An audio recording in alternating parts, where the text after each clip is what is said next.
Resurgence Centre in Hartland is inspired by the idea that at this moment the world, the entire world, is facing a grave environmental crisis, particularly the climate crisis. And behind that climate crisis is our way of living and our way of thinking.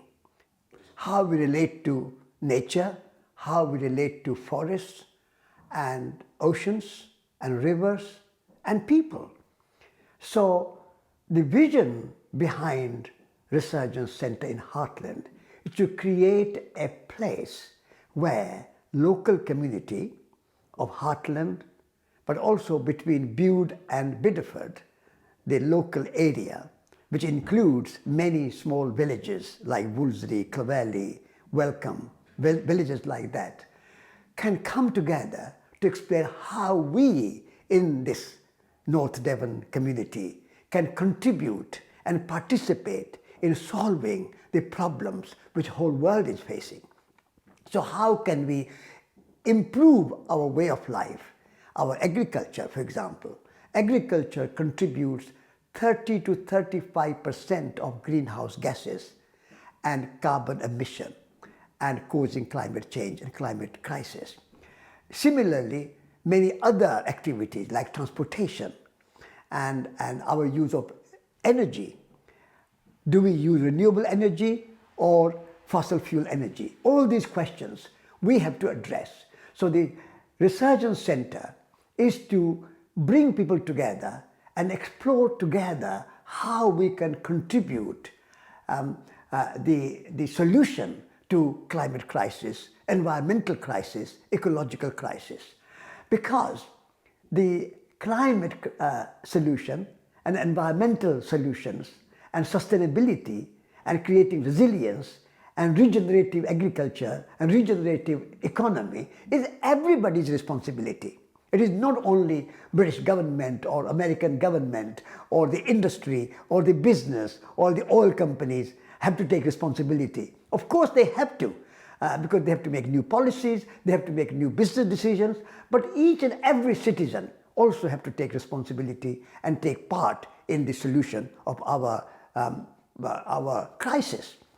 So Resurgence Centre has this big vision to contribute in that solution rather than just talking about problems. Everybody's talking about problems and we all know what problems are.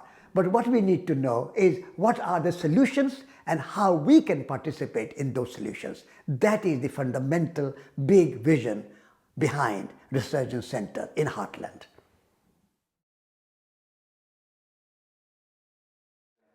The Resurgence Centre has two dimensions. One, we want to reach out to local community. We want to reach out local community which extends Hartland, but also, as I said before, Welcome and Woolsey and Clovelly and up to Bude and Bideford and Holsworthy. But also, we want to make it a national and international centre. We want to invite people from all over the country who are thinkers, activists, writers, poets, artists, performers, musicians, craftspeople. We want to invite them and create a kind of cultural hub in local communities so that people in North Devon can enjoy the kind of visionary, artistic, poetic individuals who are working in this field. But also we want to bring those people from around the country but around the world who have particular concern for our relationship with the natural world. And that relationship can be expressed and manifested in any form through music, art, craft, writing books, novels, any kind of expression. But we want to focus the environmental aspect particularly. But behind that environmental aspect, I'm saying that nature and humans are not separate. We are one. This idea that nature out there, the trees and the oceans and the animals and the birds are nature and we humans are not nature. So humans are part of nature. So we also want to have a human development, spiritual development. So I'm giving a series of talks about love, forgiveness, humility, these kind of spiritual subjects. Because if we have a compassion in our heart for each other, for other humans, as well as for animals and the natural world, then we can make the life much more sustainable and much more joyful. So humans are part of that agenda. And also, I want to include in that agenda a certain amount of social justice issues. Because if people are exploited, if people are poor, they have no food, they have no shelter, they are homeless, people who are suffering because of inequality in our society, those issues should also be addressed. So environmental focus is there, but behind that environmental focus, I also want to bring spiritual and social dimensions. So you can say I use three words in my vision: soil, soul, and society. So soil is kind of representative of the natural world out there, and the soul is representative of our inner world, because the outer world and inner world are connected. If our minds are polluted, we are going to pollute the environment. So our minds and our hearts and our personal life also has to be addressed. And therefore, soul is a very important aspect of my vision for Resurgence Centre. And the society, social justice, social equity, good economics, local economics, sustainable economics, all those issues, social issues, are part of this Resurgence Centre vision.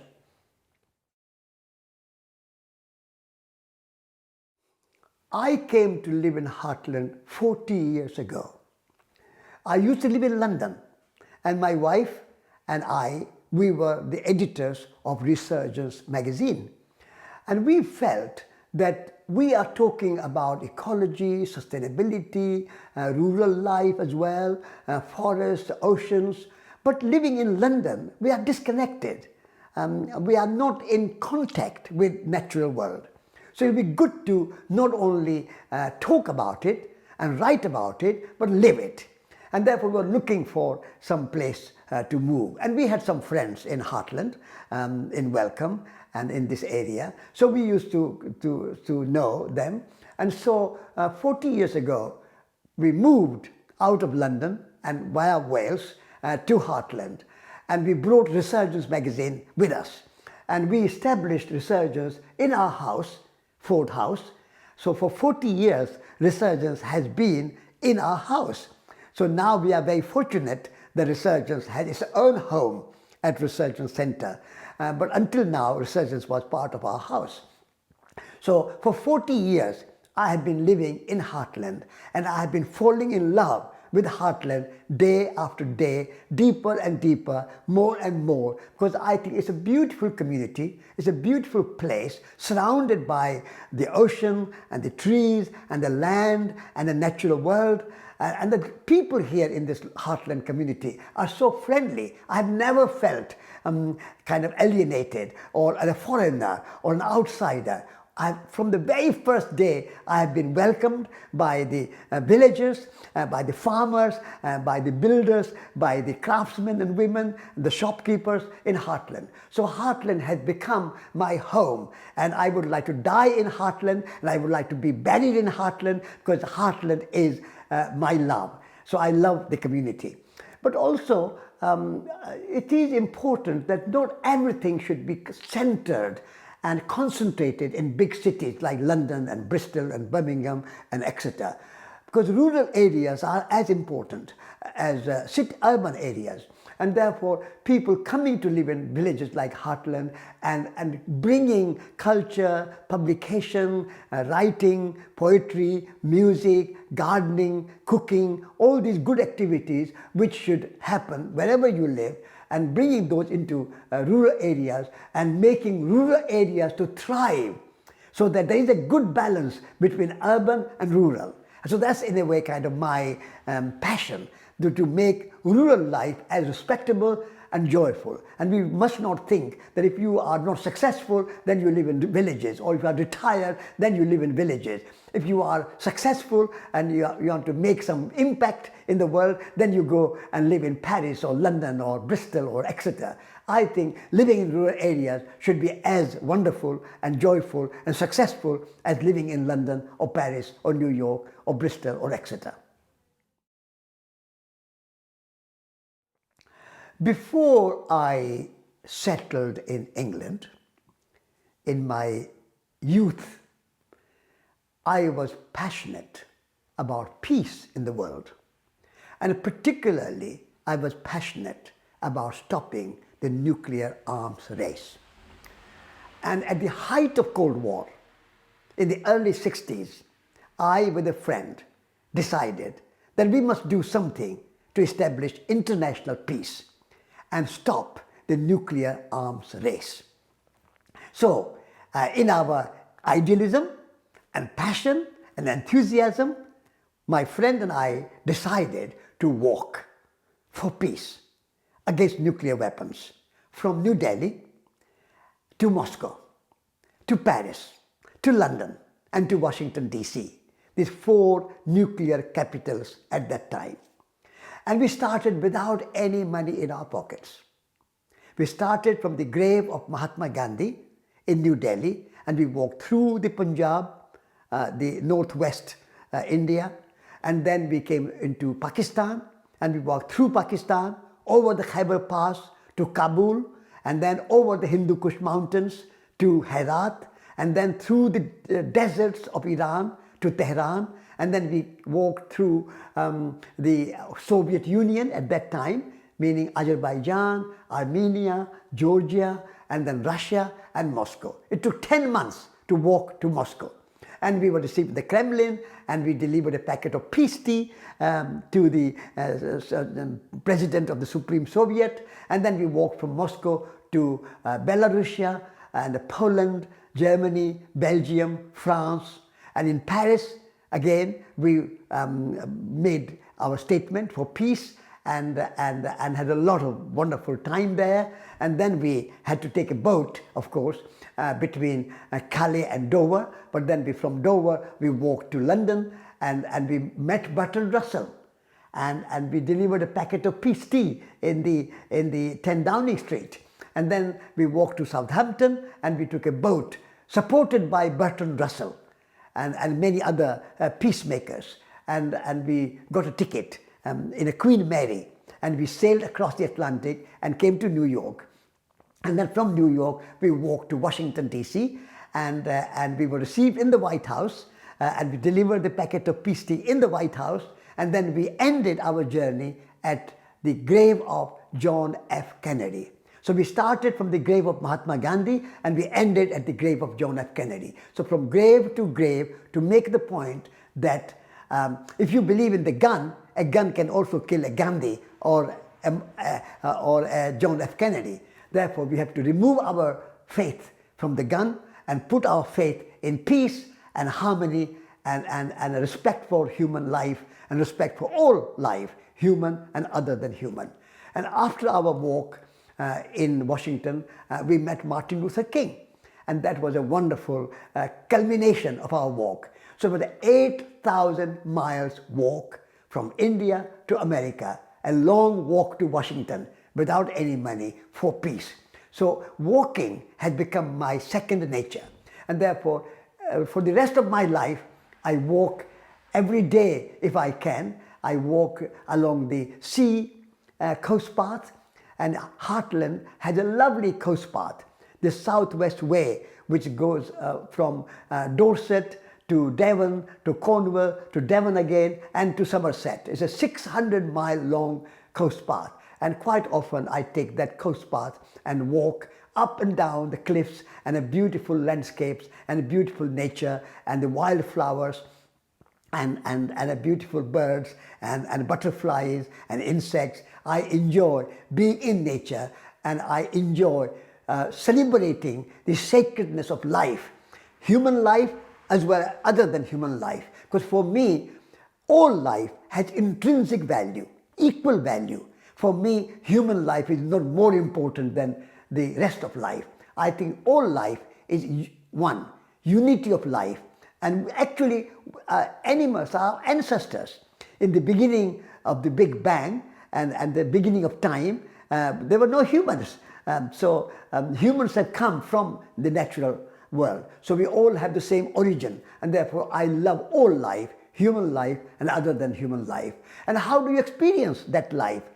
You experience it when you are walking in nature and you are experiencing the animal life, the bird life, the insect life, the butterfly life, the bee's life, the flower life. All life you experience when you are walking. So walking is the best way to connect with nature. We get disconnected when we are always sitting either in our car or in our office or in our house or in our supermarket or in the department store, always boxed in. Therefore, I always believe that if I go out in nature and walk on the coast path, in the open landscape, on Dartmoor, on Exmoor, along the river, wherever I walk, I am in connection and in contact with nature. That's my passion, that is my love. For me, nature is my religion. Nature is, you can say, nature is my God. So I worship nature, I celebrate nature, and I walk in nature.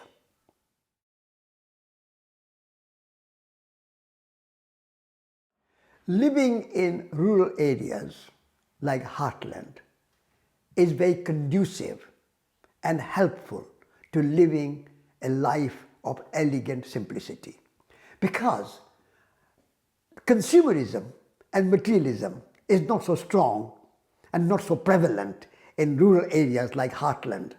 When you live in London, Exeter, Bristol, Paris, New York, big cities, where so much consumerism, so much temptation, shop after shop after shop, of Oxford Street or Regent Street or Bond Street or this street or that street, and Knightsbridge and so on.